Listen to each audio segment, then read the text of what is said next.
Hello guys, I'm Hesmiyu and welcome to my A Look At series, where I'll look at different games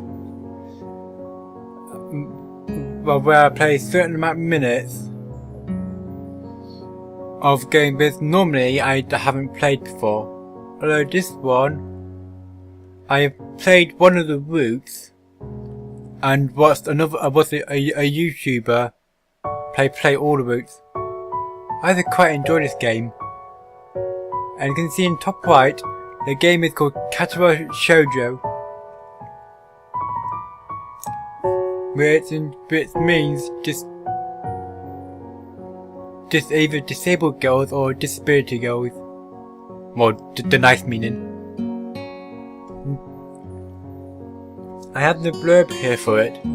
Katawa Shoujo is a bishoujo-style visual novel set in the fictional Yamaku High School for disabled children, located somewhere in modern Japan. Hisao Nakai, a normal boy living a normal life, has his life turned upside down when a congenital heart defect forces him to move to a new school after a long hospitalisation. Despite his difficulties, Hisao is able to find friends and perhaps love, if he plays his cards right. There are 5 main paths corresponding to the 5 main female characters, each path following the storyline pertaining to that character.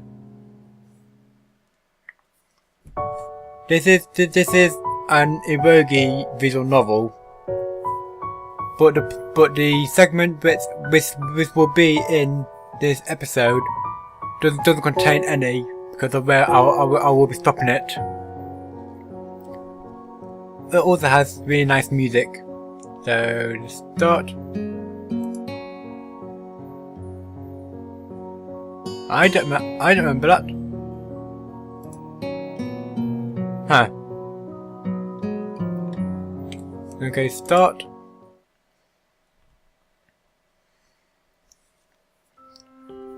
A light breeze causes the naked branches overhead to rattle like wooden wind chimes.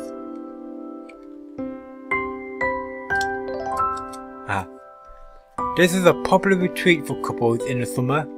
The deciduous trees provide a beautiful green canopy, far out of sight of the teachers and fellow students. But now, in late winter, it feels like I'm standing under a pile of kindling. I breathe into my cupped hands and rub them together, furiously to prevent them from numbing in this cold. Just how long am I expected to wait out here anyway? We saw that the note said 4 PM.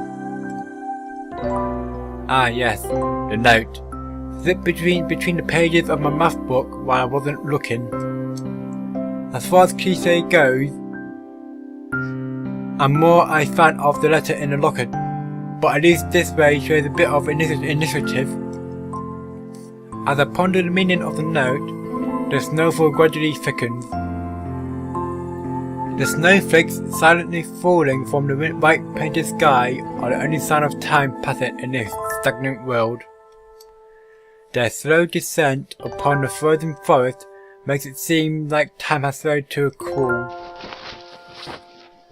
The rustling of dry snow underfoot startles me, interrupting the quiet mood. Someone is approaching me from behind. Hi, Hisao? You came? A hesitating, barely audible question. However, I recognize the owner of that dainty voice instantly. I feel my heart skip a beat. It's a voice I've listened to hundreds of times, but never as more than an eavesdropper to a conversation. I turn to face his voice, the voice of my dreams, and my heart begins to race.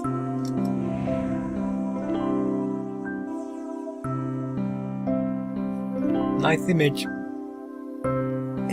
Iwanako? I got a note telling me to wait here. It was yours? Damn it. I spent all afternoon trying to come up with a good line, and that was the result. Pathetic. Yes. I asked a friend to give you that note. I'm so glad you got it. A shy, joyous smile that made me so tense I couldn't move a single muscle, even if I tried. Oh dear. My heart is pounding now, as if it were trying to burst out from my chest and claim this girl for itself.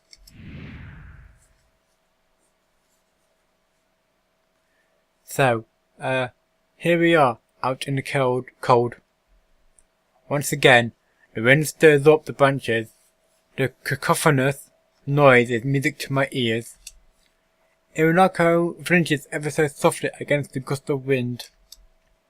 As it passes, she rights herself, as if supported by some new confidence. Her eyes lock with mine, and she lazily twirls the long dark hair around her finger. All the while, the anxious beating of my heart grows louder. My throat is tight. I doubt I could even force a word out if I tried. You see, I wanted to know if you'd go out with me. I stand there, motionless, save from a pounding heart. I want to say something in reply, but my vocal cords feel like they've been stretched beyond the breaking point. Hisao? I reached up to try and massage my throat, but this only sends spikes of blinding pain along my arms. Hisao? My whole body freezes, save for my eyes, which shoot open in terror. Oh dear. Hisao! The beating in my chest suddenly stops, and I go weak at the knees. The world around me, the canopy of bare branches, the dull winter sky, Ironaka running towards me, all these fade to black.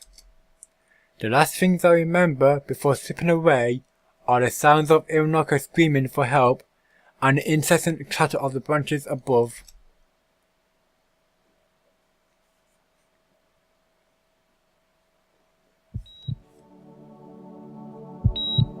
Heartbeat. 4D Studios presents Katawa Shoujo.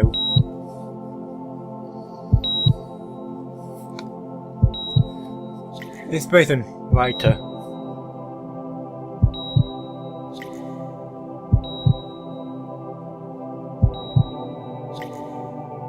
I've spoken to Silent Cook. Kind of.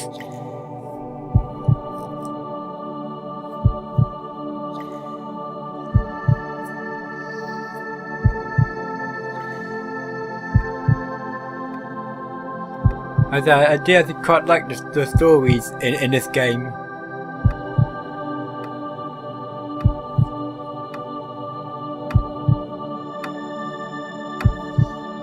I may or may not make this a series, but another reason why I look at series is to see what people think of episodes or of the game. So it's kind of like testing the waters.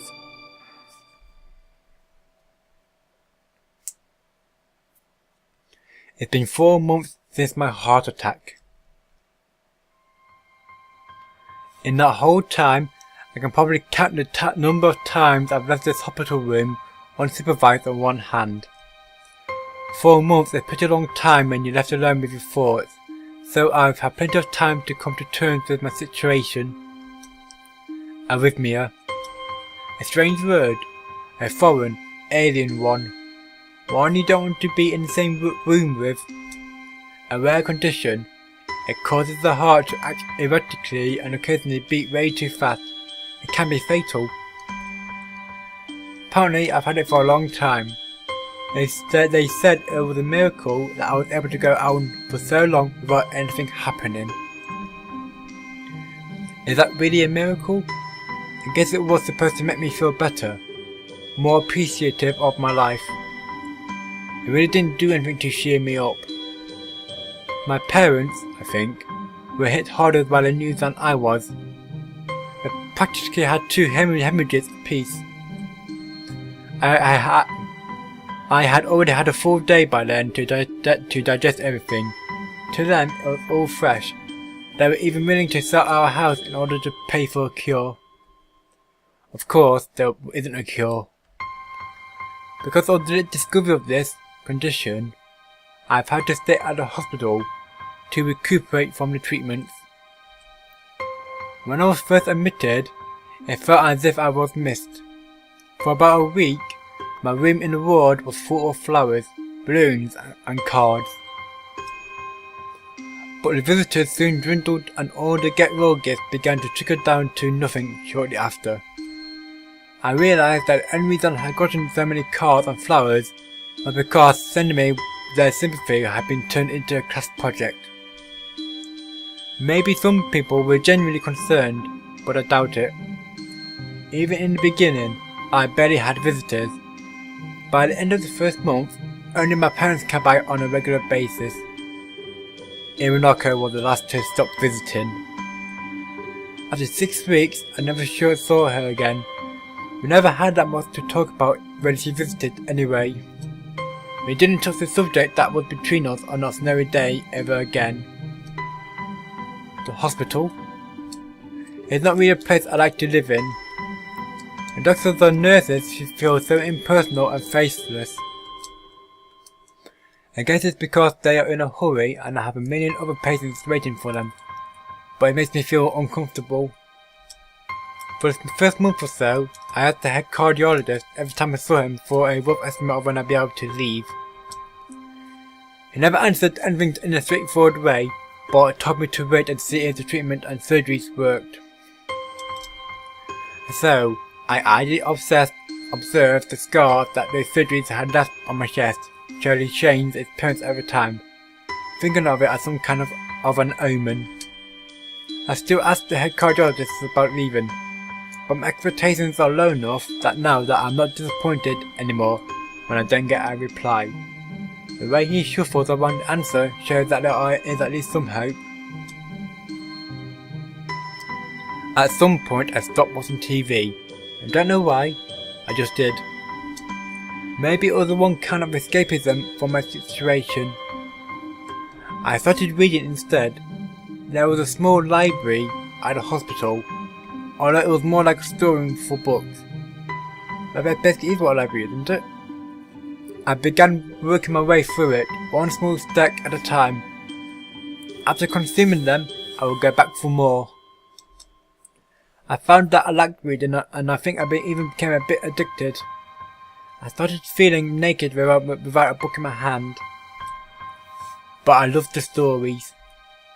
That was my life. That was what my life was like. The days became increasingly harder to distinguish from each other, differing only by the book I was reading and the weather outside. It felt like time had blurred into some kind of gooey mass that I trapped myself inside, instead of moving within. A week could go by without me really noticing it. Sometimes I paused in realization that I didn't know what day of the week it was. I have to make it often, and I work every day. But other times, all the things that surrounded me would painfully crash into my consciousness through the barrier of nonchalance I had set up for myself. The pages of my book would start to feel sharp and burning hot, and the heaviness in my chest would become so hard to bear that I had to put the book aside and just lay down for a while, looking at the ceiling as if I was going to cry. But that happened only rarely, and I couldn't even cry. Today, the doctor comes and gives me a smile.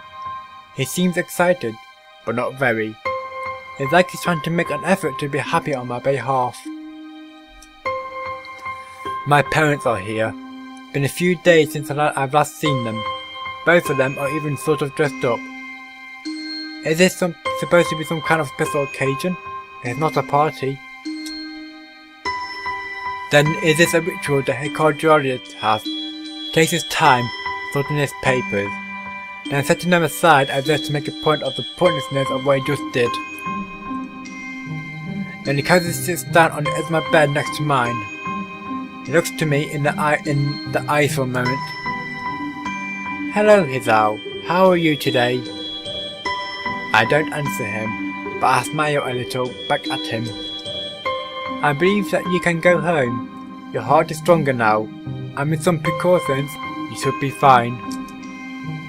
We have all your medications sorted out.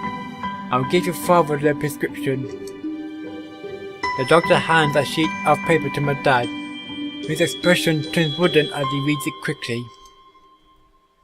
So many. I take it from his hand and take a look for myself, feeling numb. How am I supposed to react to this? The absurdly long list of medications staring back at me from the paper seems insurmountable. They all blend together in a sea of letters.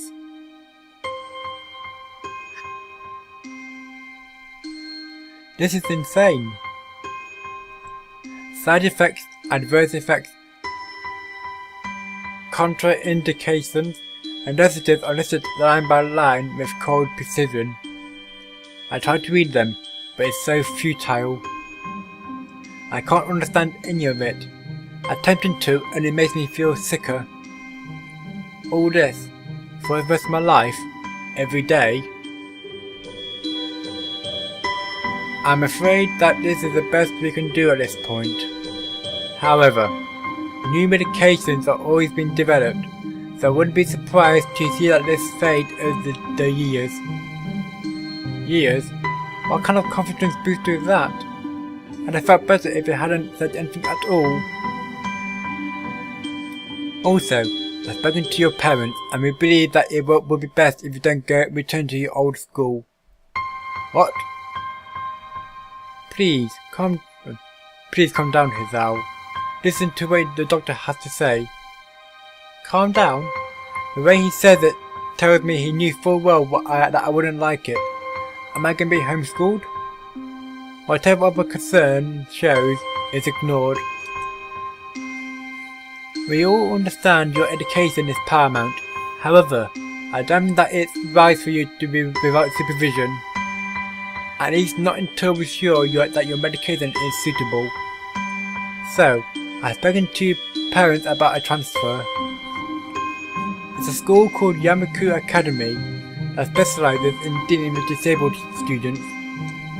Disabled? What? Am I? It has a 24-hour nursing staff, and it is only a few minutes from a highly regarded general hospital. And the majority of students live on campus. Think of it as a boarding school of sorts. It's designed to give students a degree of independence while keeping help nearby. Independence is a school for disabled kids. Don't try to distinguish that fact. If it was really that free, it wouldn't be a 24-hour nursing staff, and you wouldn't make a hospital being nearby a selling point. Of course, that's only if you want to go, but your mother and I aren't really able to homeschool you.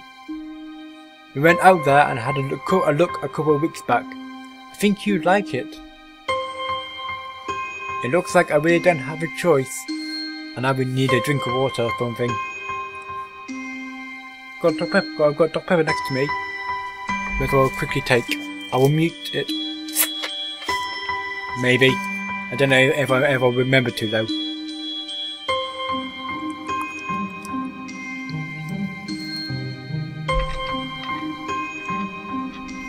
Better. Compared to the other heart problems, people with your condition usually tend to live long lives. You'll need a job one day, and this is a good opportunity to continue your education. This isn't an opportunity. Don't call it an opportunity. Don't call it an opportunity. Well, you should be excited at the chance to get back to school. I remember you wanted to return to school, and while it's not the same one, a special school, that's an insult. That's what I want to say. It's a step down. It's not what you think. All the students that are pretty active in their own sort of way. It's geared towards students that can still get around and learn, but just need a little help in one way or another. Your father is right, and many of the graduates of school have gone on to do amazing things. A person doesn't have to be held back by a disability. One of my colleagues in another hospital is a graduate. I don't care. A person doesn't have to be held back by a disability. That's what a disability is. I really hate that something so important was decided for me. But what can I do about it? A normal life is out of the question now. It's funny, I'd always thought my life was actually kind of boring, but now I miss it. I wanted to protest. I wanted to blame this lack of reaction on shock or fatigue. I could easily yell out something now. Something about how I can go back to school anyway, but no. I don't say anything. The fact is, I know now it's futile. I look around the room, feeling very tired of all this. The hospital, doctors, my condition, everything. I don't see anything that would make me feel any different. There really isn't a choice. I know this, but the thought of going to a disabled school, what are those even like? As much as I tried to put a positive spin on this, it's very difficult. But let me try. I couldn't say it isn't a bad thing. That is all I can think of to get me through this. At least I still have something. Even if it's a special school, it's something. A fresh start, and my life isn't over. It would be a mistake to just resign myself to thinking that. At the very least, I will try to see what my new life will look like.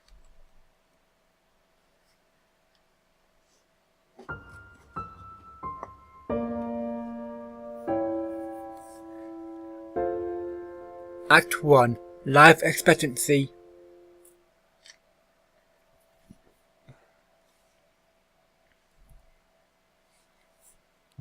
Outside Yamaku. And this song, I can't remember what the name is.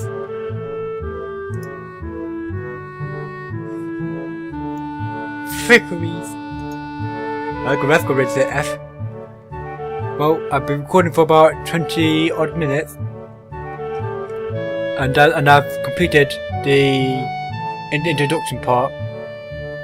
I may continue the series in its own series at some point, but for now, I'm going to end this episode. I hope you enjoyed it.